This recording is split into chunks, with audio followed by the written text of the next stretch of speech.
Welcome to your Nature Journal Educators Forum. This is where we all get together to share ideas and best practices in nature journaling.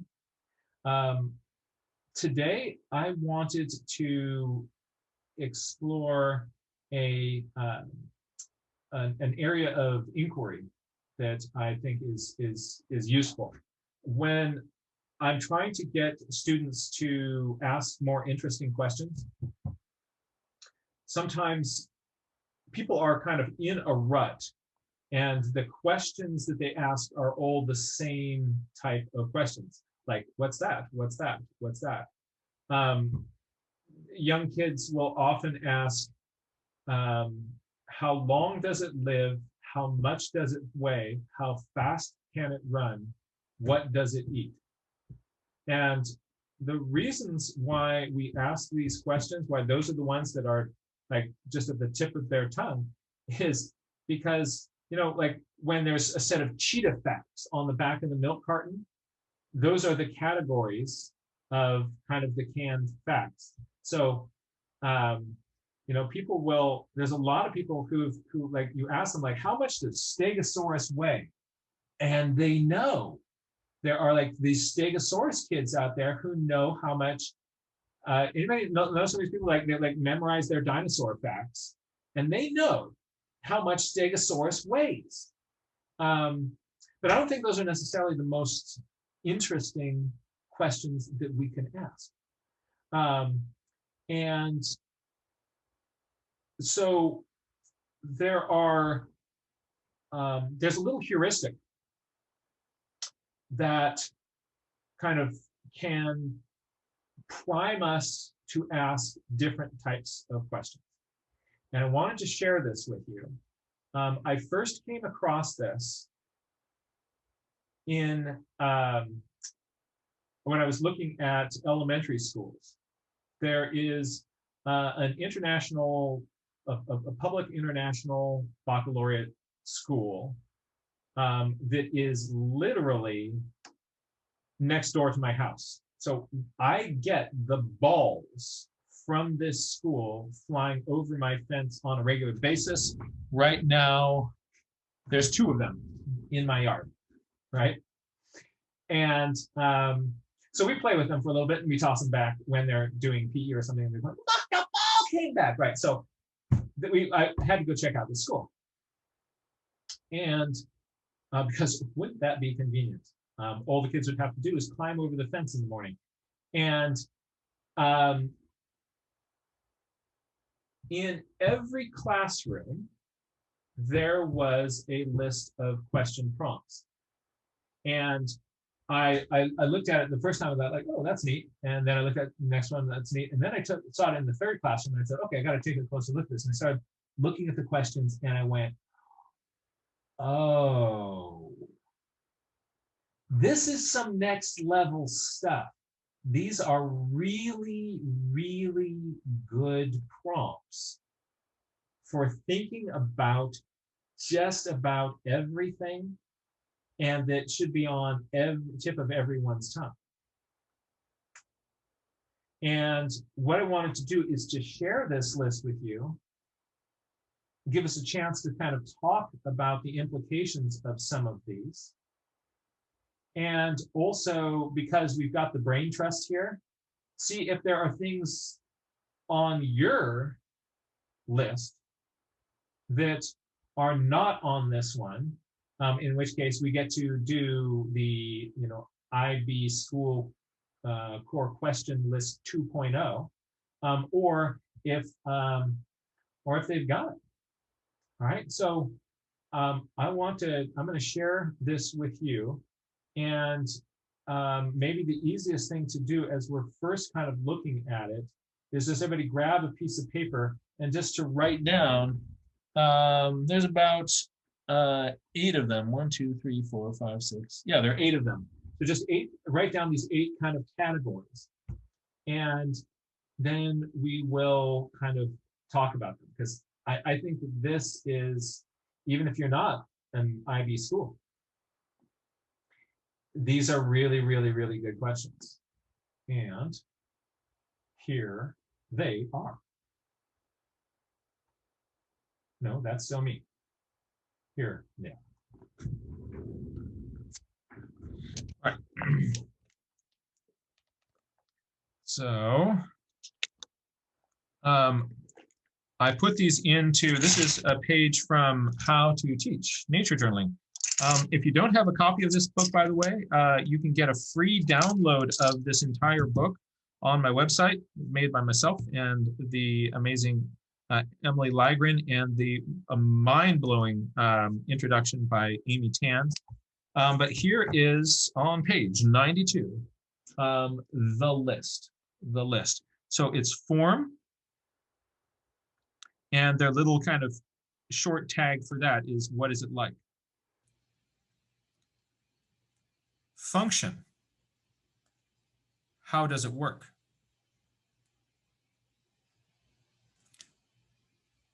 Causation. Why is it like this?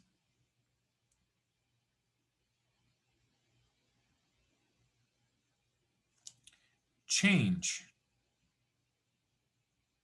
How is it changing or stable? They also add to that, what was it like before? What will it become? What is the rate of change?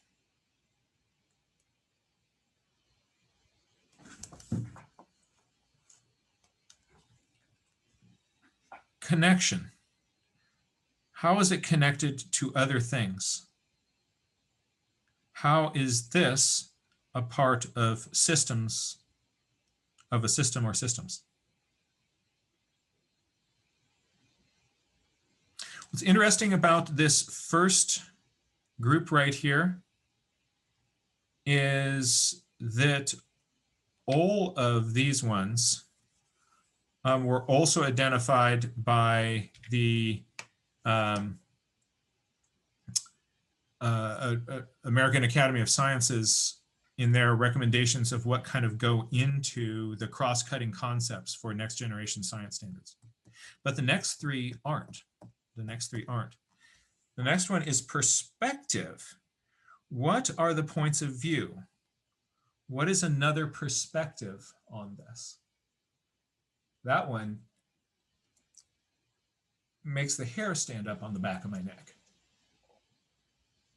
If that was something that we're really regularly thinking about. Look at this one, reflection. How do I know? How strong is the evidence? How reliable is my source of information? Responsibility.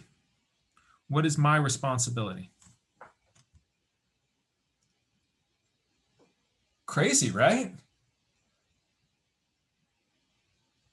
That is powerful. I see some people are still writing, so I'm going to give people a little bit more time to put those down. Remember that this is also a page in the downloadable book. But this list was on every wall, or not on every wall, it was hanging in every classroom. So kids from the earliest age were looking at this set of prompts. And that got my attention. I'm just going to comment here, Jack, as somebody who was in an IB school for 10 years, that it's kind of an expected thing by IB that this be up in every room to keep at all IB schools, to keep at the forefront of not just the student's mind, but the teacher's mind. And every unit we designed, no matter the topic, ancient civilizations or ecosystems, we had to identify as a school team which concepts, we'd have to pick three, which lens sometimes we said we were going to look at things through. And then we'd always bring that up again and again. So what's the change happening in this situation? Or what connections can you all make? So the students got very familiar with this terminology. It was fascinating. And perspective, as the environmental studies teacher, was what I ended up putting in all my units. It was like, this is the key concept that we of course are going to unpack, you know, which was like brilliant. Like, to be at an IB school, it was like suddenly what we're trying to do kind of fits. It's in the formatting and the thinking, and responsibility is right there. And of course, change is right there. I actually had trouble like giving up any, right? It's all of these apply to everything. I mean, what? It's amazing. It's amazing to have that. These are such a rich set of prompts. Kind of, can you give us paint more of a picture of how this might be used in the classroom? You want to throw out a potential topic? I mean, God, because my mind goes into like a million possibilities. Oh, here's one I was chatting with Anne about. How about that? Great. They had a science unit on material science, right? So of course, then for 6 weeks, they're going to study materials, and it could be just, is it waterproof? Is it flexible? Is it, you know, all these contrasting things from literacy perspective. But then you're identifying, okay, the concepts that work here best might be function. What material would you use? Why? And then again and again, you're bringing that up with the students. So they're really good at thinking through, making those connections and applying it to something they've never seen it before, right? That's the whole idea behind this. Like, I've been made to think about wood and its properties and its form and its function, how you would use it. So now somebody brought in wetsuit material, and I can analyze it using the same parameters, right? And then I could be in my class, be like, okay, we're going to study materials, but we're going to study nesting materials and how animals use materials, but why they choose what they do. And again, we're going to look at form, and we're going to look at function, and make some, I think I probably did perspective, but I could have done connection, right? And we're going to see from the animal's perspective, like a crow versus a hummingbird. What are they using? What do you observe about it? And we can do the whole I notice, I wonder reminds me of, while still going back to form, function, and perhaps perspective, if that's making sense. Yeah. No, that makes a ton of sense. You know, and I could go off onto wood rats one year, because I was jazzed about the wood rats and was running around doing the Aisha Attenborough videos with the wood rat nests nearing my house, right? But again, just bringing these same key concepts. We're looking at the form. Why is it that shape? What's the function? How do you think they made it? You know, what's their perspective? What's our perspective? Who is it bigger than? All kinds of things. And then that meta theme is this is meta. This is it's very meta. It's getting them to think meta. Yeah, you're now intentionally thinking about how you are thinking about things, and the lens that you choose to look through will present to you different sorts of issues and ideas.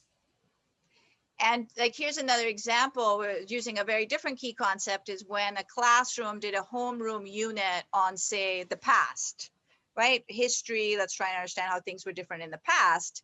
The key concept, of course, is coming up is change. And okay, you take them out in nature, and I would literally throw them out in the garden and say, so what's changed from last week? Using that word again, let's look at it through this lens. And we would do it, you know, for multiple weeks. And everybody, again, just like nature journaling, you're going to notice different changes from each other. Let's all show each other and collaborate on it. But this is a process to pay attention to and not just get caught up in the pretty flowers or the bugs you want to find every week. Can we even look at that as change? Are there more flowers? Are there fewer flowers? Are there the same number? Did you find the same bugs under the same log? You know, whatever their interests were, trying to roll with that. But again and again, hey, you can think through it through this lens and get better at that. Yeah. So there's another example. See, that's really, really exciting. So how does this idea tie into your thinking? Other thoughts, ideas on this list, this system? Can anybody add to that? Connect to that line of thinking?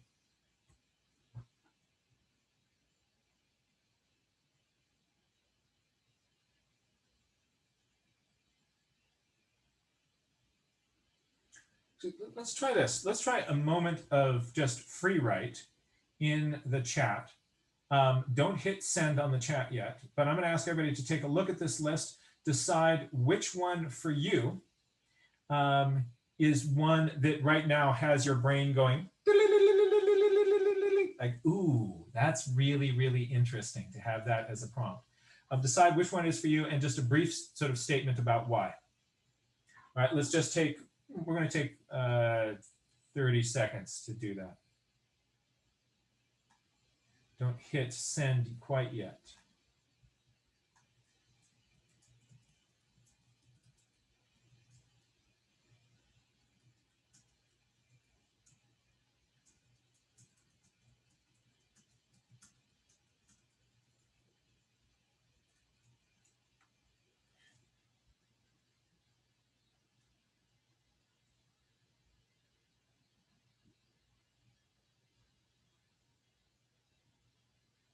And you ready to hit send, everybody? 1, 2, 3, brain dump.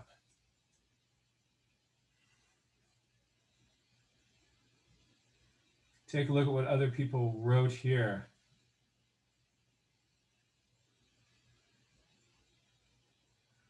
All right.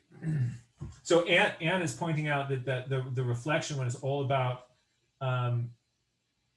the sort of epistemological humility and how do you know what you know. So it's looking at reflection and sort of the strength, you know, ideally in what we should be doing is not sort of thinking about things as right or wrong, but that the rightness or wrong something as sort of being on a continuum, and my confidence in where it is, of whether sort of the evidence supports this idea or it doesn't support this idea, it is based on the strength of the evidence for that. So it's not about saying something is true or false, but as what we do as scientists is that we either accept or reject an explanation based on the strength of the evidence for that. And that's a really different way of thinking than the sort of right-wrong thing. So that my position on something is going to change as I get different evidence. And at a certain point, it gets to the point that it would be perverse to withhold acceptance of an idea just because of the mountain of the strength of the evidence and the strength and the quality of the evidence for an explanation. It doesn't mean that that explanation is right. So Anne is pointing out that sort of the reflection is really tied into epistemology. Chris is thinking about perspective and how we are so kind of deep inside our own idea of what is, that it really takes intentionality to get outside of that and to try to think about things from the lens of another person. Right now in the United States, we're at a point where we are so polarized that people believe that people who disagree with them politically are either amoral or insane. right? So if you listen to talk radio, you will hear that, that the political party that disagrees with whatever commentator, they're it's madness, it's insanity, as opposed to looking through a different lens. Turns out people who disagree with me aren't insane. They just disagree with me. Katya is kind of noticing that the function one is a great starting point for small children. Aisha loves change.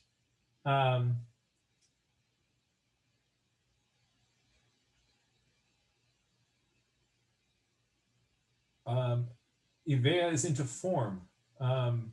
She's trying to understand patterns in nature. Rebecca is looking at responsibility. And, what is the relationship of education and understanding to action? If we're trying to help people become effective citizens, thinking about that sort of thing is really, really important. Trudy is in with connections, finding threads between things. Billy Joe.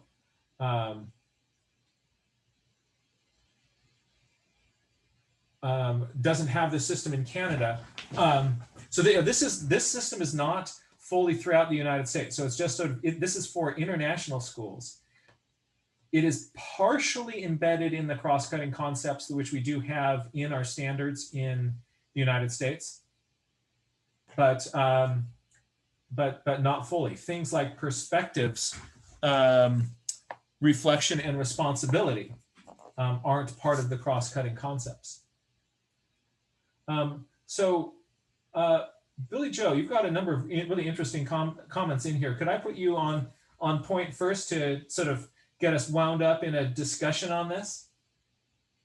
Yeah, sure. I just put in there a little bit about change, and it's funny. You're reading these out, and I'm like, oh, I had these discussions with kids today, and didn't really realize what we were doing. You know what I mean? So I'm now here, and I'm like, oh, so I'm making connections to this conversation with conversations that I had with like kiddos today. And so, Canada being a really interesting country in that we have 4 very distinct seasons. And I know many of the US states have that as well. So if you live close to us, you also have 4 distinct seasons. But in California and places like that, you really don't have that, right? So I think that change part for us is really interesting. And so it's actually something that I talk about quite often, especially when we're talking about the metadata and why it's so important to have the date and the month. And for us, it just isn't the when in time, but it's what season are we in? At the end of May, we went from 40 degrees, which is very hot. So that's going to be somewhere in your 80 to 90s. And the next day, we had snow.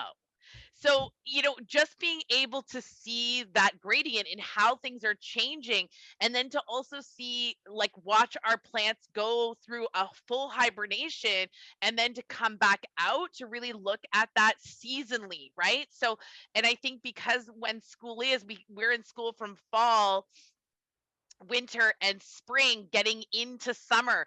So within that 10 sort of months, those kids are going to be able to see that full gamut, which I think is really cool. And then some of the connections. So a conversation I had with students today, one kid is nature journaling a pomegranate. And one of the questions was like, well, why don't we eat the outside of the pomegranate? And why do we only eat the seed? And I was like, that's an awesome question. And then they were like, well, why is it hard on the outside? And I was like, great question. They're like, well, it kind of reminds me of a coconut. And I'm like, oh, that's not interesting. So coconuts, connection, what do we know about coconuts? And then being able to say, like, they're both tropical, right? So, and then we got into a connection piece about South Asian cultures on the island and how important the coconut is and how it is revered for many different things. And then we had a question of, well, is the pomegranate revered in some sort of way as well? So then it went from a totally science-based question to a more anthropology question, which was, how is this impacting societies in those different places? And this is a grade 4 class, right? Like that was the most amazing part. Like they're little kids. And just these really amazing questions to think, like, we just busted out of sort of the norm just with, you know, doing our I notice, I wonder, it reminds me of, but then really being able to thread those pieces together. You know, my plant is waxy, your plant is waxy. Do we think that our plants are in the same family? Right? What does that mean? What does that mean to have a family? Like, you know, so now you're getting into the bigger picture of, you know, your kingdoms, your phylums, all that kind of stuff. Those are the questions in concepts that we're having with a grade 2-3 class today. You know, so it's really interesting, you know, just to sort of see. And I think as the instructor, as the teacher, like you can walk them through that. You can direct them sort of into that by asking prompt questions back that are sort of within that same frame that you just put out, which I think is really interesting, right? So I thought that was really cool. So my mind's a little bit blown right now. Like with all of these, I can't really pick one. I think they're all pretty awesome. Yeah, and something I like about what you're saying is that this by as the teacher, like our brains can go in so many, you know, this conversation could go in all these different directions. But having this sort of as a framework in the back of your head, that these are kind of a reliable and a really bottomless, rich place to kind of let the conversation kind of loop into. Yeah. And to be intentional about just sort of going there and playing in that idea for a while. Yeah, and I think having these in the background too, if there is a kid who's a little bit nervous and is giving you like, my apple is red, it looks round, like you can sometimes, I find, if you prompt them with like a question, like, I wonder, you know, what would happen if you left that apple, you know, on the counter for 4 days? What do you think would happen? And then they're like, oh. And then it kind of spirals them to think like, well, what happens if I cut it open and did that? I don't know. Like, let's do it, right? And so I think that that's the really cool part, is that you can have these bigger questions, right? That comes with experience and age. We get to know more, that we can ask the questions to prompt them into thinking bigger, right? And I think that's the really cool part of that, without giving them any answers. Right? Like there's no answers. It's all about them thinking about their reflection pieces, what their perspective is. And then hopefully you're getting some other kids to like jump in on it. Like the pomegranate coconut thing turned into a whole class discussion, right? Which is exactly what I want, right?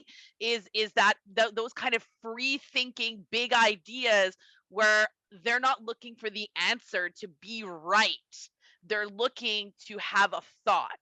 And I think that is bigger than, yes, you got the right answer, you got the check in the box, right? And I think that's one thing that I've learned from you, is it's less about the right answers and it's more about the thought process and how they can make the connections to the things they already know, right? And then where can we go from there? And so it's been really fun. So it was great. Don't you all want to just be a fly on the wall in Billy Joe's classroom? I mean, this is no, you're spot on, and this is what I think when the idea of cross-cutting concepts was put forward. This is what they were trying to kind of get people to do, sort of to have the idea that they're these big threads, and they're really, really context. They're just rich. They're rich, and you can kind of go into these and let the conversations kind of go mesh around in that and see what bubbles up. And that the conversation you would have, like if you kind of took the connection change direction, that would be very different than taking the function change, the chain. They both would be really, really interesting. And there are places where they connect together. you know, but the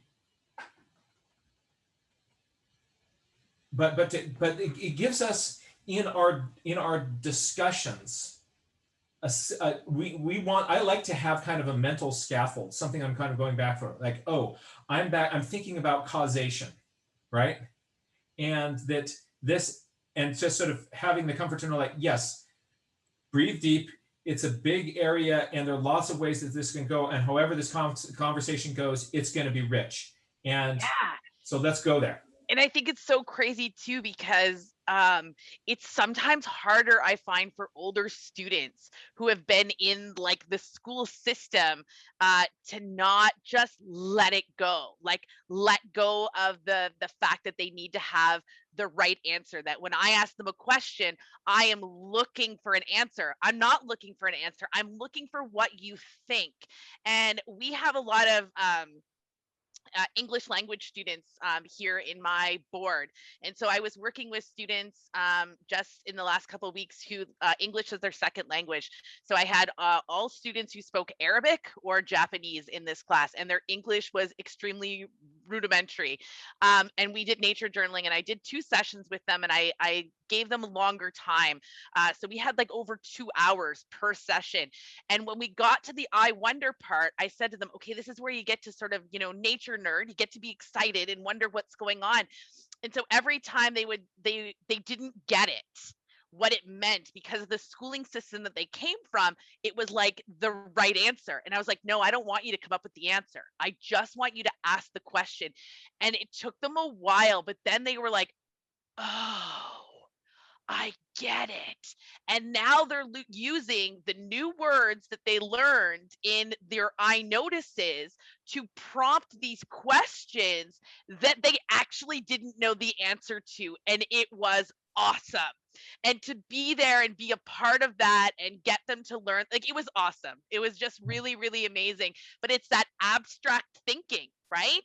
And what is the teacher really asking me for? I'm really just asking for your thoughts. That's it, right? And so it was really interesting. So this you're also kind of teasing out this sort of critical idea that ties into our nature journaling activity of, you're interested in the process, not the product. You didn't want an answer. You wanted engaged thinking and grappling with things, because, and that is so much more useful to our life than having the answer. How do you think about things? If you have the answer, then you're done. Right? You're done. So there's no room to grow really from that. So you think about like an engineer, right? They're problem solving consistently, trial and error, trial and error, trial and error. So why can't we do the same thing when we're talking about science, right? It's engineering is a science. So why can't we do the same thing when we're talking about plants, and being able to spitball those ideas? And to me, that's a more fun place to be, instead of good answer, good answer, good answer. And it shuts it down, right? Being able to get into that conversation and that nitty gritty, and to watch kids pull out connections on their own to be able to answer some of those could it be's, to me, is the best learning that they're going to get. Not only is it confidence building, you watch the smiles on their faces, but it's that connection, right? Of going like, oh, this is what I need to use for this, and that I can use to make this go. And how does that all work together? I mean, like, that to me, that's the goal, right? Is for that piece to come through. Yeah. Yes. Laura's making a comment that this is just, there's some real spot on ideas here. Who wants in on this conversation? Just unmute yourself and let's pop you in here too.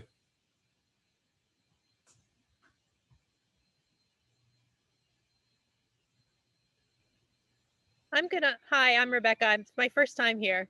Welcome. Hi. So I'm a former scientist and a children's author, and a nature journaler, of course. And Billy Joe, I just want to comment, like, you're so right about the question thing, because in the sciences, that's the way it works. You get an answer, and really what that means is you have now 10 more questions about the result you just got, and you have to now go chase all of these questions. And so I really think that idea of teaching questioning and process and not necessarily finding the answer and it stops there is really that's really true of science too, not just engineering. And so I just thought that was great. And I'm going to mute myself again. Hey, thank you, Rebecca, and thank you so much for joining the conversation. We're really glad to have you here, also with your experience as a scientist as well. That perspective is going to be really, really useful in our conversations. Thanks. I'm glad to be here. Anne was making a comment about sort of the role of evidence in this kind of thinking. Anne, could I bring you in to kind of flesh that out a little bit more for us, and let's tie that, because that is a critical piece of critical thinking.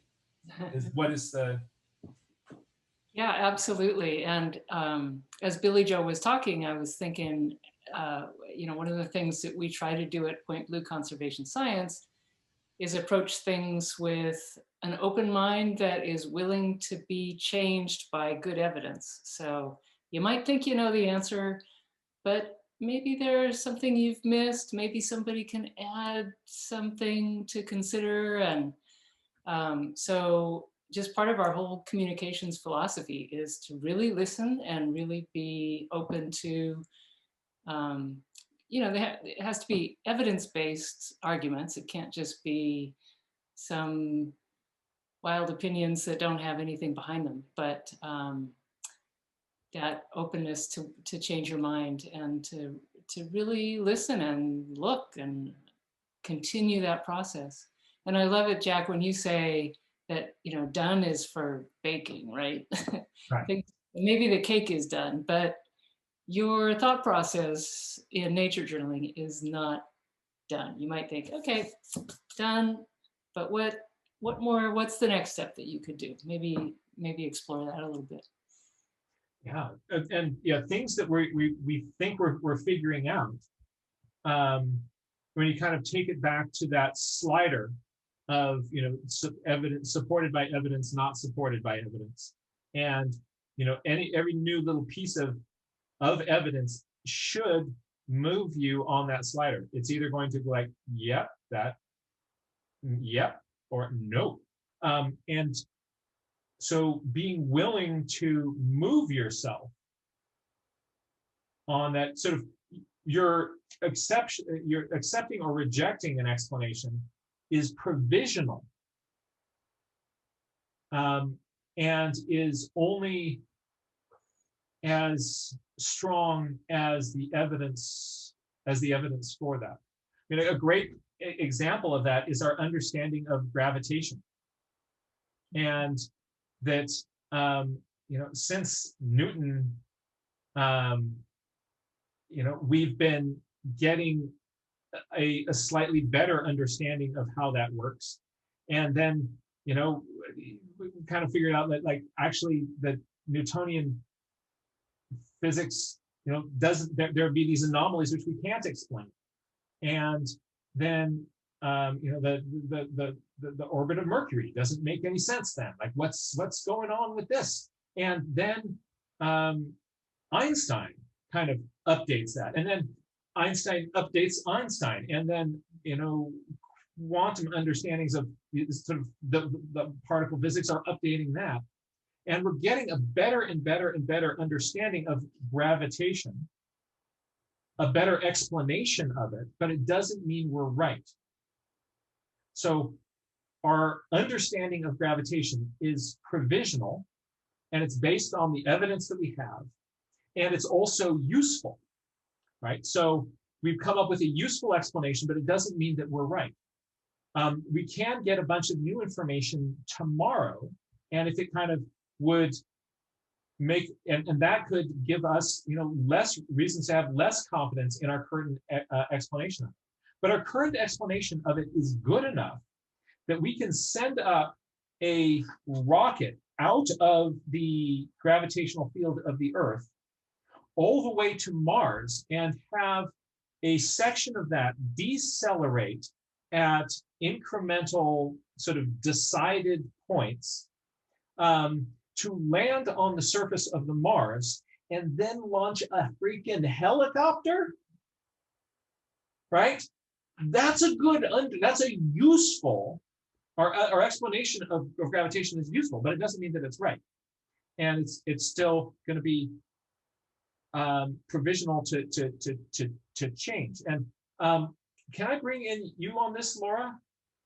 Sure. I would say rather than right, maybe we should say complete. I mean, Yeah. it could be wrong, but our understanding of science,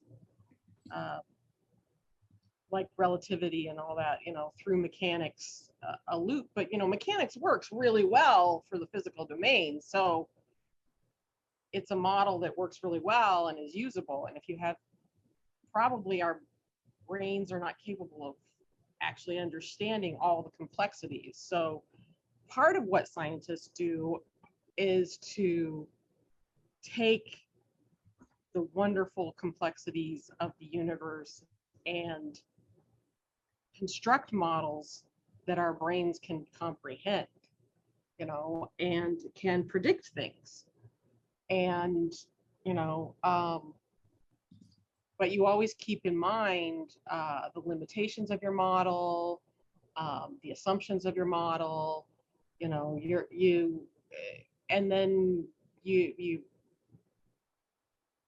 there's a difference in putting a rover on Mars versus sending people, right? I mean, if there was more questions, open questions about it, but they've done a lot and they understand how this stuff works in terms of rocketry.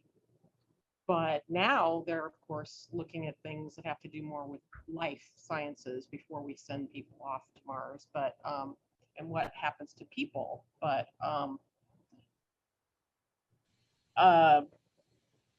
I was, with COVID,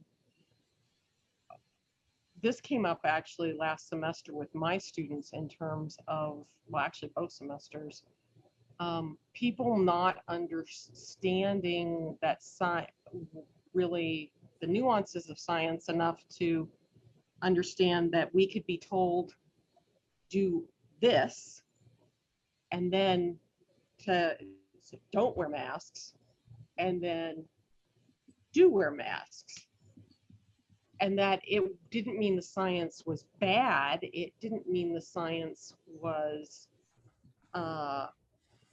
irrelevant and it was all political and they were just trying to get you. It meant that our understanding was changed. And originally, they didn't believe that their understanding of the mechanism of transmission was based on a model like the flu. And so they thought washing your hands was much more important than, covering your face. And there were social reasons for wanting to keep those, the protective wear for the healthcare workers. But then they found out that wasn't the case. They looked at the transmission. They did all sorts of great, wonderful and clever and, experiments looking at droplets and aerosols and all this other stuff and seeing that, what kind of things drops could get through masks, not through masks, how far things spread, and was the change, that happened in the understanding. And then this last week, it might have been yesterday, I saw that there was an article about a scientist who had originally gotten a hold of Fauci and said, I really think that this might have escaped from the lab at Wuhan. I really think that this was, or maybe, whatever. And And then he spent the last year researching that, and he's very confident now with the answers that he's got to say, nope, it wasn't. I can see, I can follow enough. You know, I've seen enough evidence to be able to say no. And that's one of the things I think that we all struggle with, is that you can say, I can eliminate this possibility, but you can't ever say I have total understanding, because you can't test every situation. You can't know everything. There's always the chance that something new is going to be discovered. And so they want to throw it out and say, well, it's all, you know, it's all just a theory. And they don't get the fact that we've constructed science. We and the human population invented science so that we could understand the world, so that we could access it, use it, and and hopefully make repairs to it, and understand how things work, and not just that it is a useful way of knowing, and it isn't the only way of knowing. So but it is a really well-tested way of knowing about the natural world. So you use, I think your use of the word useful is critical and really important here. It was your word. Well, thank you. But in this context, so in several things. So science is not the activity of divining truth. Science is not in the truth business. It is in the business of making useful explanations for observable phenomena. So if an explanation is only useful as long as it's working, that you can make predictions from it and those predictions pan out. And it doesn't mean that you're right. There may be something else that's going on or some big things you're missing. But at least for now, you've got this useful explanation that you can make predictions from. You say, well, if that's true, then I should expect to see this. And you look over and you're like, yeah, I just did see that. And if it's true, I should expect to see. Say though, Jack, that scientists are human, and I think that when you're working in your research area,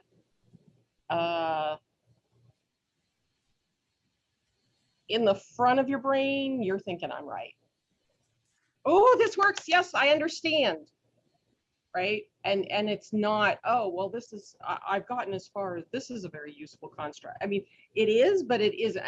We want to understand, we want to know.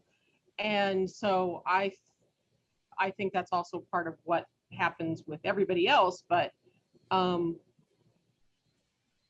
get excited about your ideas, and you put them out there and you argue for them, right?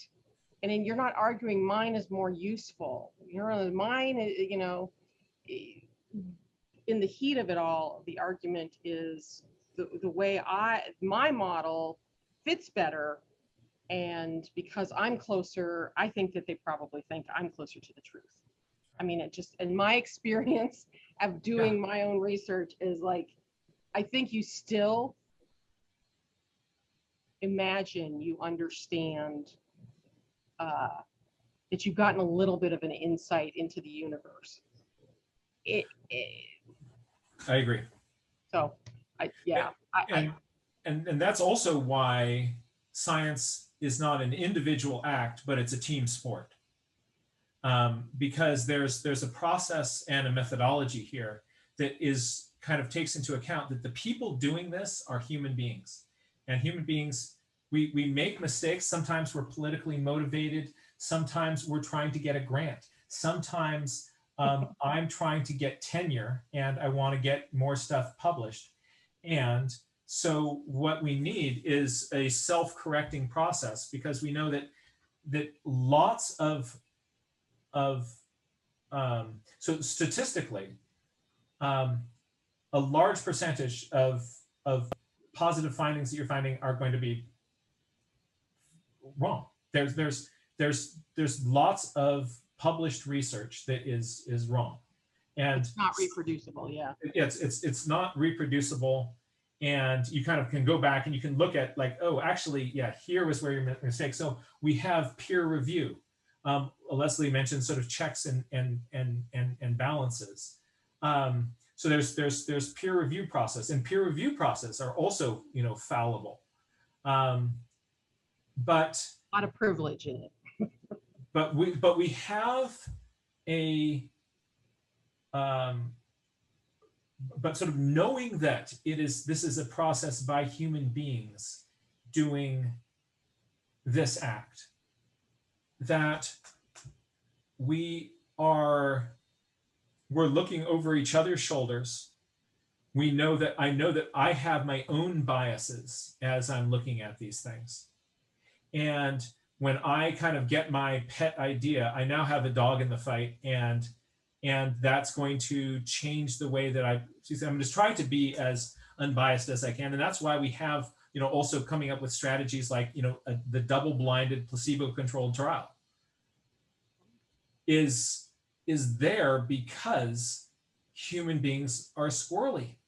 And even when we're not trying to be squirrely, our brains can't help it, because our brains are these pattern-seeking tools.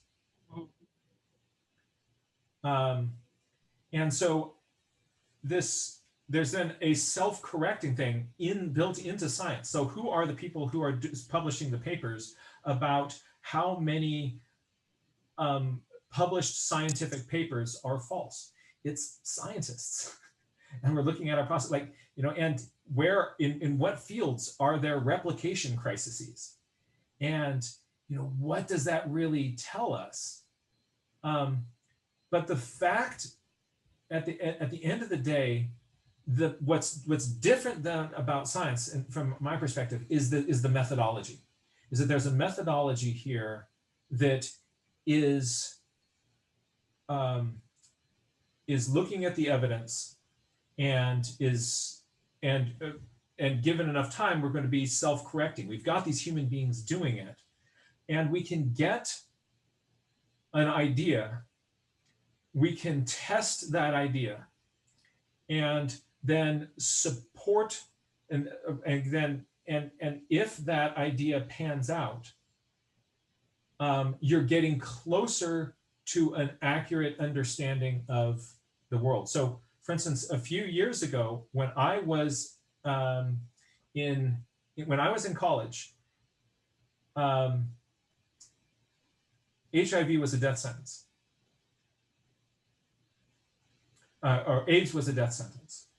And then the theory that HIV caused AIDS was developed. And based on that, all sorts of therapies were developed. And each one of those therapies is in itself a test of that idea. Because if they don't work, that's evidence against that idea.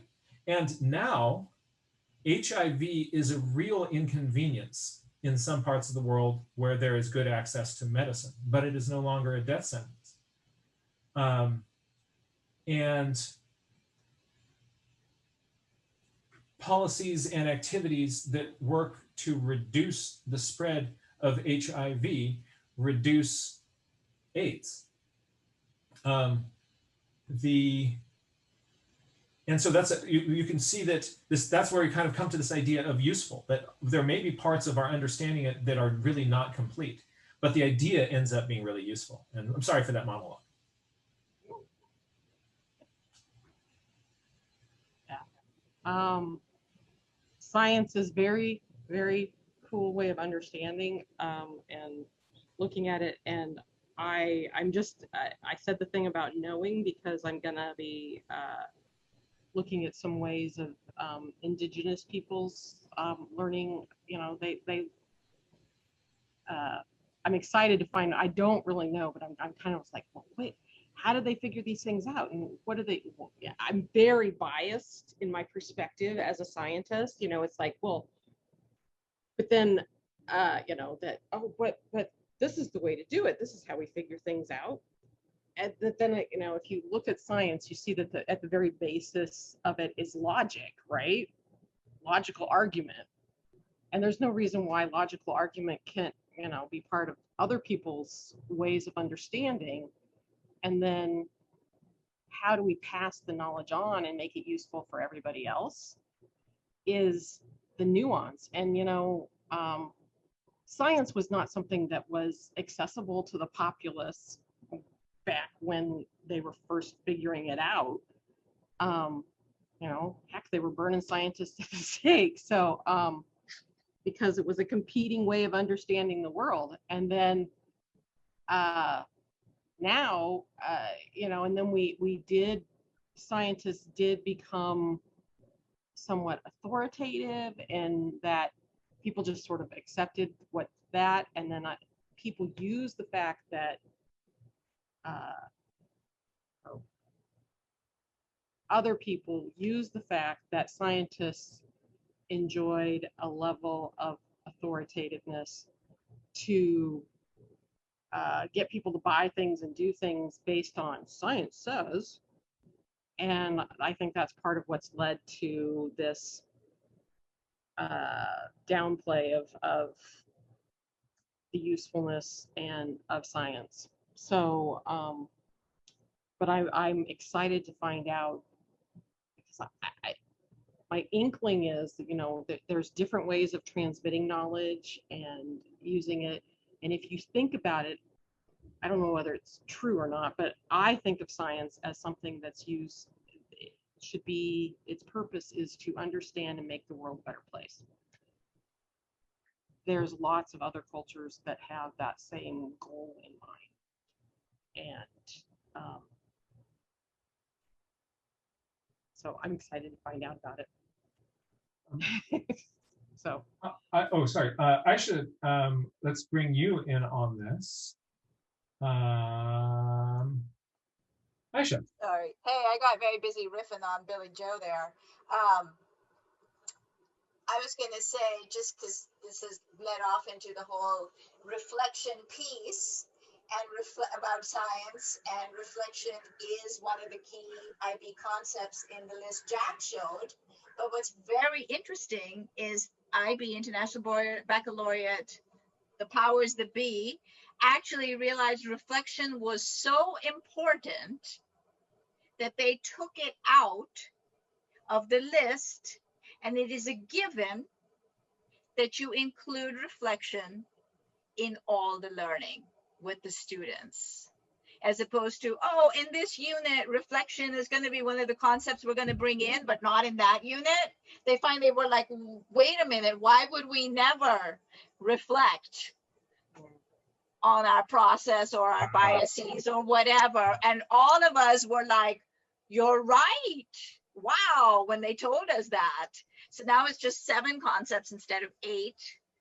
And you always reflect. So I just wanted to share that, you know, IB is also revisiting and reflecting and going, why would you sometimes reflect and not reflect? So. I love that.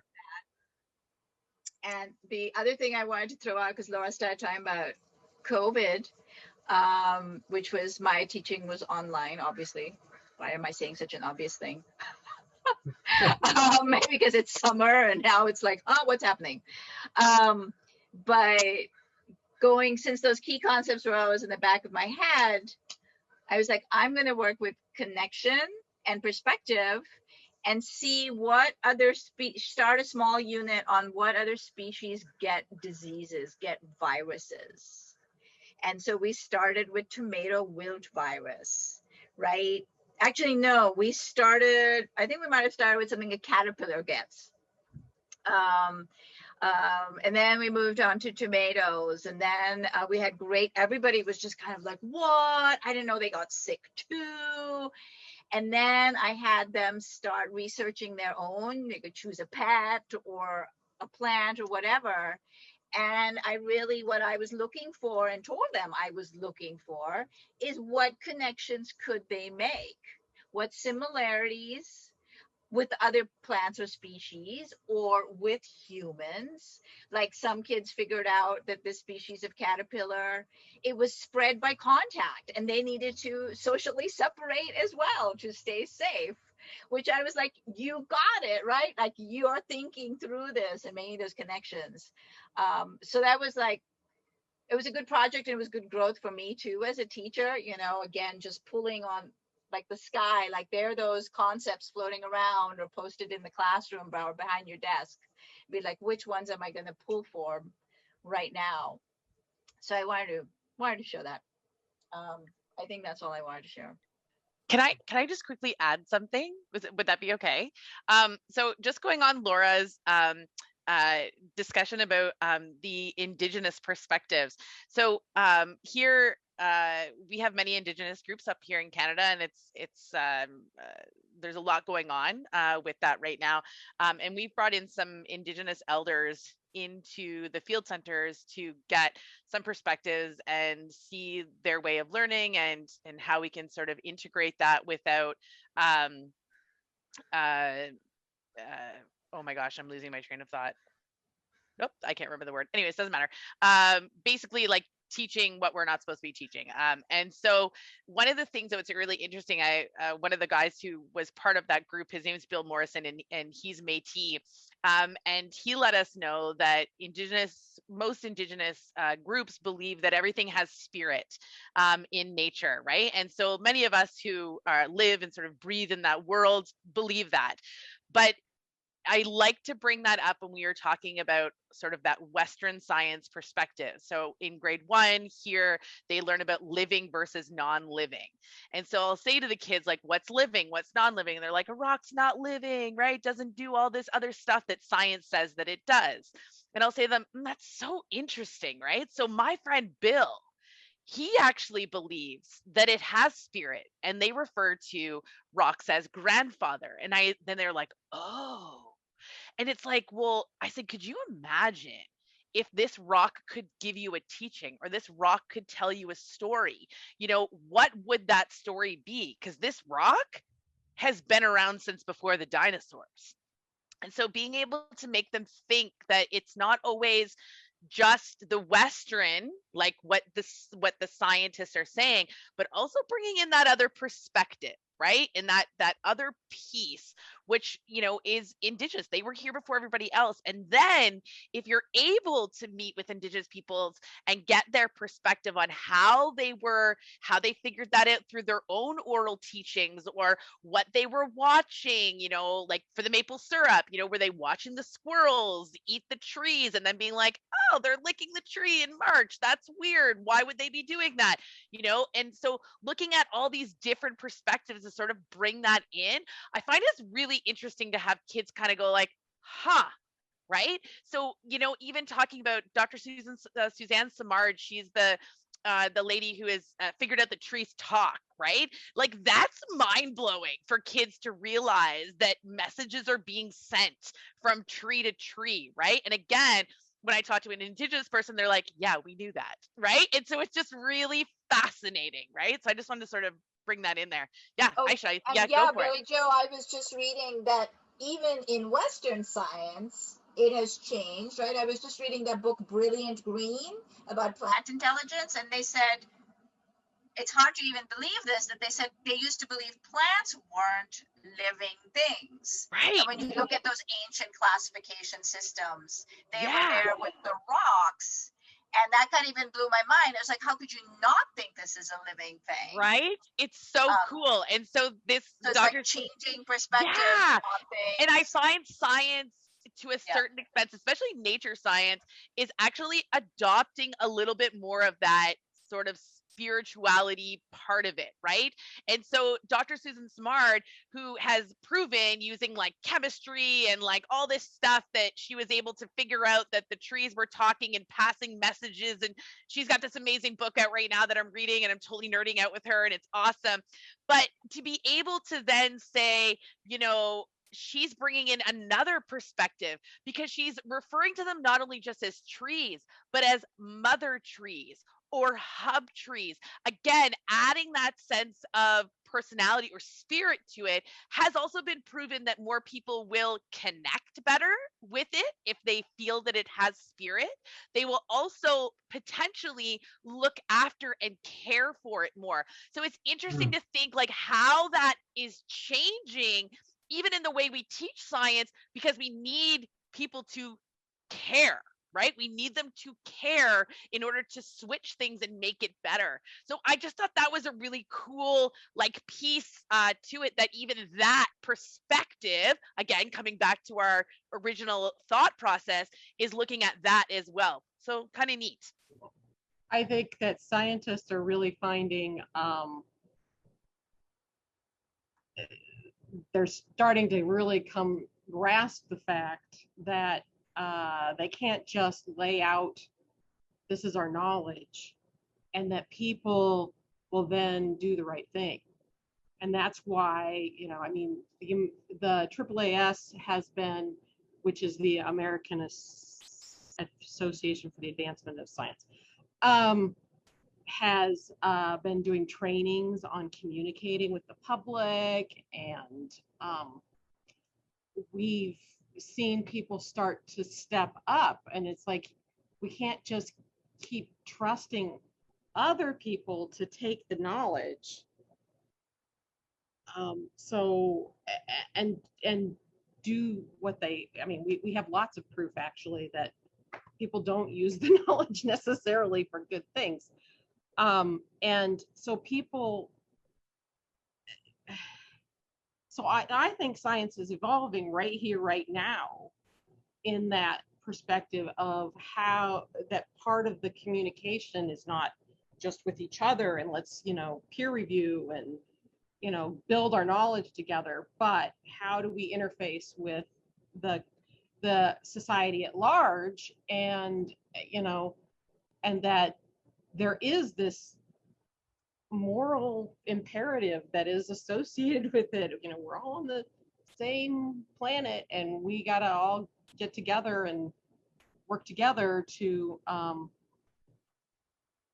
solve the problems. So I think probably some people see it as an add-on, but I see the room for it because we've done so many bad things by not putting morality into it. I think science has room for that.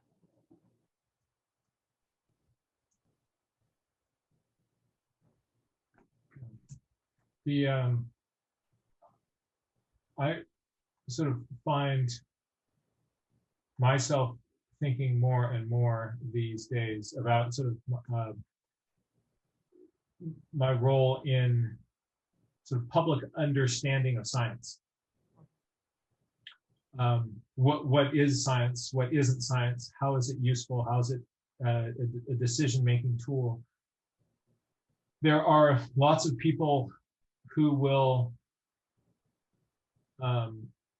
for their own sort of economic reasons, sort of take up the mantle of science, as somebody mentioned earlier, to sort of to sell whatever it is.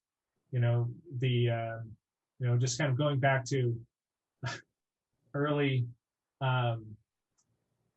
advertisements for cigarettes, where they would have the doctor with the cigarette, you know, hanging out of his hand, and you know, trying to use the sort of iconography of science for commercial purposes. Then there's also, you know, technologies aren't just neutral things. Once something is developed, you know, that is an out of Pandora's box, then it's there. You develop you develop something, and it is now sort of facts on the ground, and something which we have to contend with in our modern world. That sort of ties beautifully into the international school concept of responsibility. So I think that we see that there are all these different threads that are relevant. So just again, we've got form, function, causation, change, and connection. And those ones, you know, are sort of critical science concepts. Perspective, reflection, and responsibility also take that into the realm of social responsibility. And having intentional discussions about these things and how we as educators are kind of moving in this landscape. Those are really important things for us to think about. And thank you folks so much for exploring this with us today. I would love to kind of keep this door open. There's a lot of things which we have just started in this conversation to start to deal with. We've in this conversation we're beginning to you know, talk about Indigenous knowledge and what is the sort of place of that in education. Might be a great conversation in itself. You know, the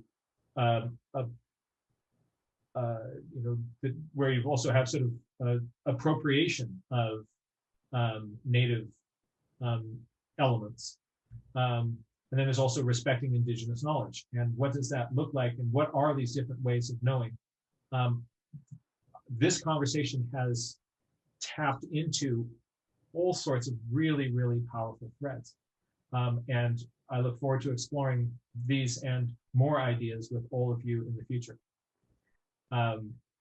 For now, I know that there's a number of educators that but before we go, I definitely want to hear from Aisha again, who will kind of wrap things up and kind of close it for the day. I do know that some people have to, I try to keep these not as kind of open-ended as some of our other conversations, because I know a lot of educators have to kind of get back to educating. And so I do want to kind of keep these discussions short, but as we've seen here, these are the discussions which we have here in our Nature Journal Educator Forum are, I think, some of the most interesting conversations that I get to have in my week. And just so grateful to all of you for bringing your best selves and ideas forward.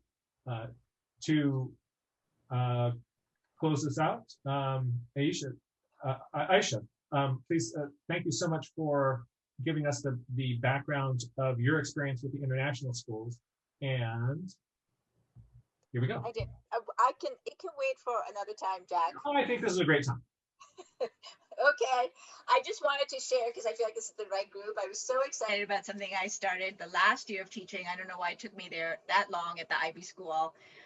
But always thinking about stewardship, right? Of course, I kind of just think that is such a given that I don't even talk about the responsibility piece. Like, well, isn't that where we're all going with it? But something I started up my last year, and hopefully I'll get to do it at another school, is I started this, you know, trying to get a clever phrase into everybody's mind. And I started using the terminology, oh, now we're going to do a connection reflection.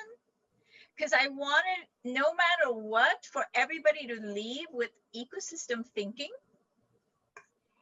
And so I was starting to try and build that as a habit. You know, I started with my 5th graders, who were my oldest kids, and I would often try with them and then work it down. And my kindergarten teacher was like, we could start that in kinder. And it's like, you were talking about this particular plant or bug. Who else is it connected to in the ecosystem? Who else is it affected by being here or not being here? Or, you know, we can go grand with these trees getting cut down right now in Canada and all the Indigenous protests, but like, what else is it connected to? Let's make a connection reflection and not just stop at we unpack one piece as long as we need to, but where else, what else can we do? And again, of course, I was so deeply influenced by connection being this core concept. And of course, we can make personal connections, or do connections can be used in so many words, right? Or it's similar to this and that, and it reminds me of that's a connection. But I realized as an ecosystem thinker and teacher, what I wanted them was to make connections to who else depends on this in some way and will be affected. So a connection reflection. Wanted to just share that because I feel like this group might grok that and use it as well. Thank you so much. Sure thing. Yeah, that's a great thing to wrap on. That is something that we can really hold in its head. Yeah, I wrote it down. Billy Joe just wrote it down. I've got it written down on my piece of paper here. And Yay! That makes me feel really good. Thank you. Some validation. We'll see if we can. We've got some wonderful ideas here to just so to help us with our teaching. And everybody, thank you so much for bringing this to the table. Loved our conversation today. Take care, be safe, be kind, and humble before the incredible unknown of this world. We're doing the best that we can, and let's try to be the best that we can. No meeting next week because we're going to the Wild Wonder. Oh no, I'm talking about the teachers conference on Monday, Tuesday. I'm so excited. Whoever's gonna be there, I will see you. Thank you so much. Oh, this is so great today. Thanks everyone. Bye. Hey, Billy Joe, thank you so much. Yeah, I look forward to seeing you at the teachers conference. Yeah, I'm really, really excited. I took 2 days off work for this, so I'm really, really excited to just dive in for the full 2 days. So I'm really excited about it. I can't wait. I will see. Yeah, I think it's going to be amazing. I will see you all there. Bye, everyone. Bye-bye, everybody. Thank you, Aisha.